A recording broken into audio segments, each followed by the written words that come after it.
Bonjour à tous, cette chaîne est majoritairement consacrée à du JDR, et je fais d'ailleurs beaucoup de JDR par moi-même.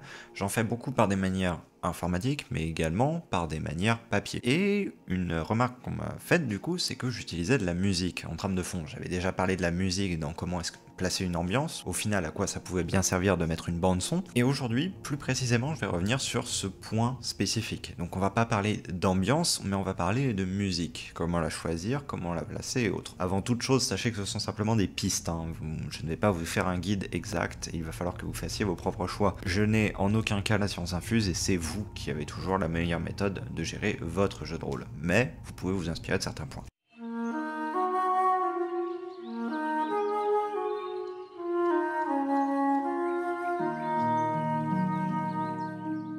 Pour moi, en ce qui concerne la musique dans les jeux de rôle, il y a deux catégories bien distinctes. D'une part, la musique que je pourrais appeler musique filler, et d'autre part, la musique que l'on peut appeler musique de scène. Pourquoi ces deux noms? Pourquoi j'utilise ces termes? Pourquoi est-ce que je fais une distinction? Vous n'allez pas tout le temps avoir des moments forts en jeu de rôle, d'une part. Mais quand vous avez des moments forts, vous avez envie qu'ils soient marqués. Et à ce titre-là, vous devez avoir des musiques pour ces moments. A l'inverse, si vous ne mettez pas de musique, sauf à ces moments précis, déjà, ça va faire une dissonance, et surtout, ça va faire dire aux joueurs, ok, quand il y a une musique qui se lance, ça veut dire que là, c'est quelque chose d'important qui va se passer. Un peu, imaginez comme quand vous marchez dans Skyrim, que vous vous promenez, simplement, et là, d'un seul coup,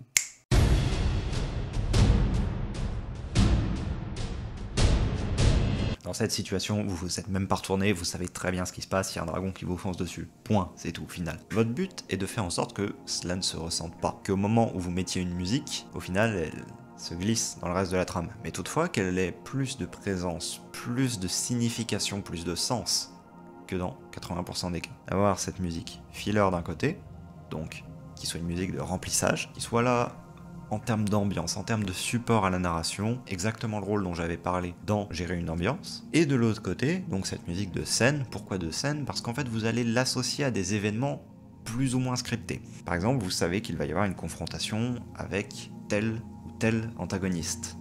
Et à ce moment-là, vous prévoyez la musique en fonction de cette rencontre. Pareil, il y a la mort d'un personnage important, vous allez glisser une musique qui est adaptée en conséquence. Et du coup, c'est là que le choix des musiques devient important dans une mesure où vous devez vraiment catégoriser vos musiques en deux. D'une part, des mix au final qui vont être très longs, par exemple 1 heure, 2 heures, qui vont servir de musique de remplissage, que vous allez pouvoir couper globalement à tout moment, qui sont là en termes de fond, qui donnent le ton général de la séance. Est-ce que c'est plutôt décontracté? Est-ce que c'est plutôt du médiéval fantastique? Est-ce que c'est plutôt science-fiction? Et des musiques un peu plus présentes. Pas plus fortes, mais plus présentes simplement, qui ont plus de prestance dans les moments clés. Ce que je dis là s'applique bien évidemment autant aux séances papier qu'aux séances dématérialisées. Les deux sont logés à la même enseigne concernant cela. Toutefois, vous avez des outils, dans les deux cas, qui vont être différents. Vous allez par exemple tout simplement utiliser un portable, une tablette, etc. quand vous serez dans une séance IRL. Dans le cas où vous êtes dans une séance en dématérialisé, vous allez utiliser quelque chose qui va permettre tout simplement aux joueurs d'avoir la même musique en même temps. Pour cela, moi ce que j'utilise, c'est Watch Together, donc qui est tout simplement une application web qui vous permet simplement de synchroniser la musique entre différents utilisateurs. Pour plus d'informations sur le sujet, je vous conseille d'aller voir la vidéo dédiée qui est une sorte de répertoire des outils informatiques que j'utilise et également qui peuvent être utilisés de manière globale. Maintenant, il y a un sujet que j'aimerais aborder avant qu'on passe à quelques recommandations de ma part en termes de musique. Ce serait simplement réfléchir en fait à l'esthétique globale. Parce que en fait, pour donner l'unité d'une campagne, pour donner l'unité d'une séance, ce que vous allez faire au-delà de faire les mêmes types de descriptions, tenter de maintenir la même ambiance et autres, vous allez garder une certaine cohérence dans vos musiques. Ce que je veux dire, c'est que si jamais vous mettez des musiques extrêmement calmes, extrêmement douces, mais qui soient des musiques tout de même, à l'opposé de si vous mettez simplement du bruit de vent dans les feuilles, puisqu'il y a une possibilité, si jamais vos aventuriers sont dans une forêt, bien vous allez garder cette même chose, tout le temps. Et là où vous passeriez à des musiques un peu plus pompeuses, etc., pendant les musiques de scène, là vous allez simplement passer à de la musique un peu plus douce. En réalité, en fait, l'idée c'est que ça ne choque pas à l'oreille. La transition ne doit pas choquer.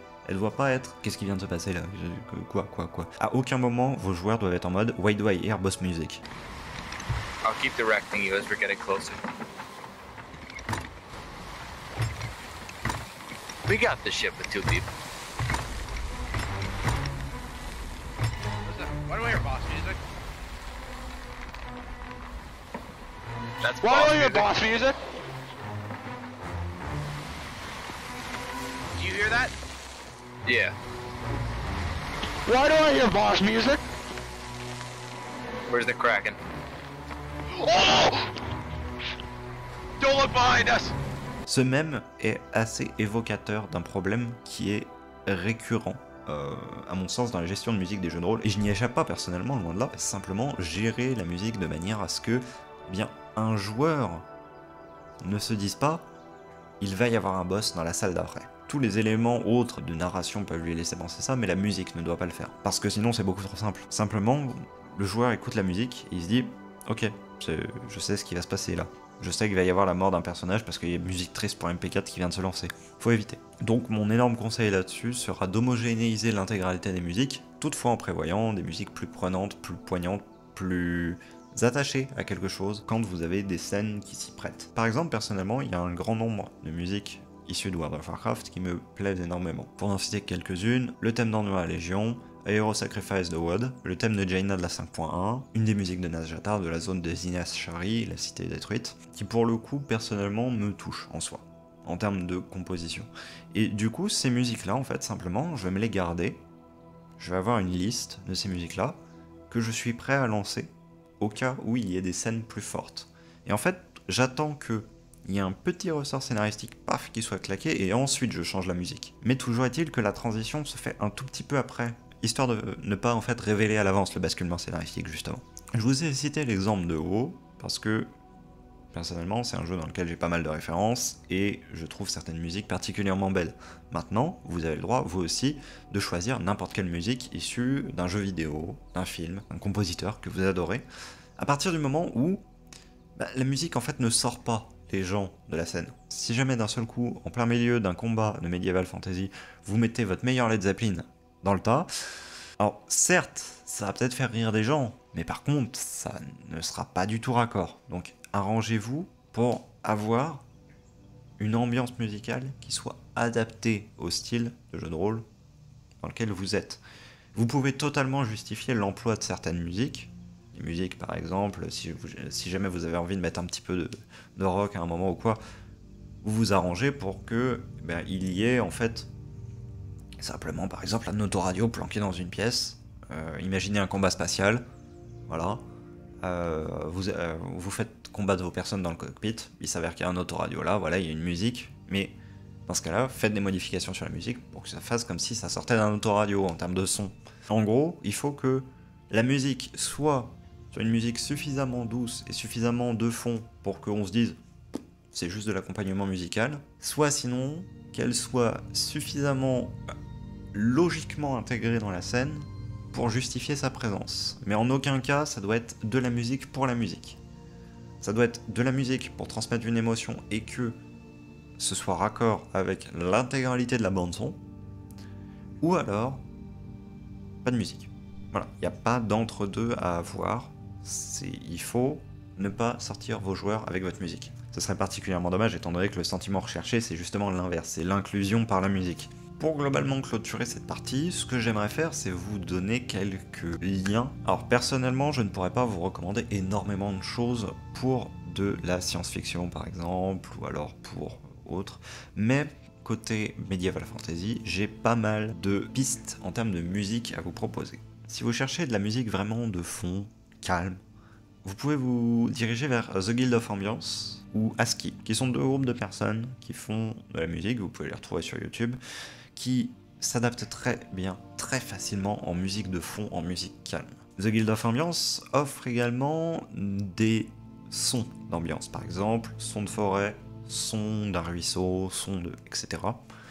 qui passent très bien pour simplement poser un cadre. Dans un registre pour glisser un peu de tension dans votre scène sans que toutefois la musique soit trop présente, je vous conseille d'aller faire un tour sur la chaîne de Cryo Chamber. Ils ont un panel énorme de musique qui sont organisés en mix pour la plupart. Donc vous avez les musiques séparées les unes des autres si jamais vous voulez vraiment en retrouver certaines. Ou alors sinon vous avez des mix d'environ 1 heure ou 2 heures de tel type de musique. Et j'utilise beaucoup ces musiques-là parce qu'elles permettent de placer des ambiances très facilement et se coupent extrêmement bien.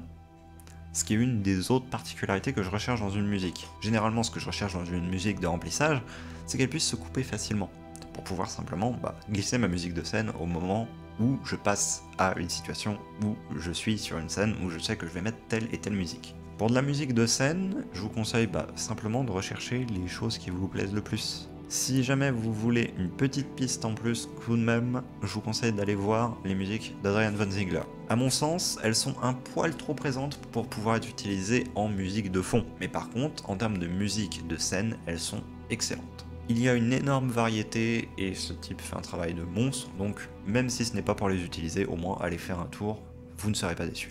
Également, ce que vous pouvez faire pour rechercher de la musique, c'est simplement partir sur YouTube, rechercher les OST de vos jeux et vos films préférés en termes de tonalité. Je ne parle pas en termes de qualité d'œuvre, je parle en termes de son qu'il y avait. Et rechercher des choses autour.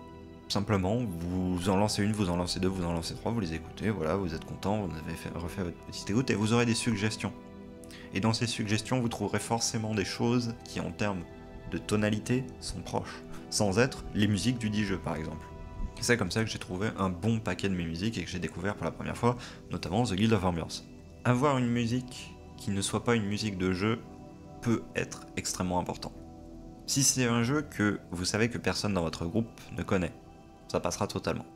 Par contre, si c'est un jeu qui est connu par pas mal de vos joueurs, par exemple dans mon cas, j'ai beaucoup de mes joueurs qui connaissent Skyrim, qui y ont beaucoup joué, eh bien, le fait est que si jamais je mets une musique de Skyrim, ils vont savoir un petit peu déjà ce que je veux glisser derrière, d'une part, et d'autre part surtout, eh bien, ils vont se rappeler d'une scène dans le jeu, donc ça va les sortir un petit peu.